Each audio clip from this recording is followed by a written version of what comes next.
Welcome to Chillin' 101. We hope this video helps. You start by working on a copy so you can revert if needed. Open Review, then choose Check Accessibility. This scans the workbook and shows errors, warnings, and tips. Once the scan completes, focus first on errors because they block assistive tech. Make sure to expand each issue to see the issue type and suggested fix.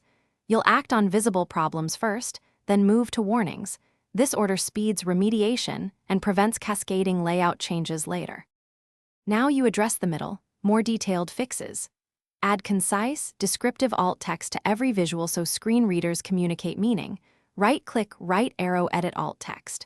Apply Excel's heading and table styles to create semantic structure so navigation is predictable. Check table header rows and name ranges for context.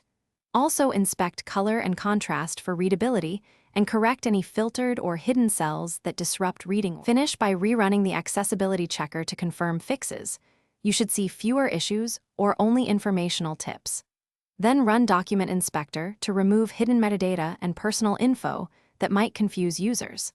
Save the workbook as the final accessible copy, and if delivering externally, export an accessible PDF using Export right arrow, create PDF/XPS, and check the PDF with an accessibility tool. Troubleshooting tip: if a fix doesn't clear, undo recent style changes and apply the fix step by step to isolate the cause.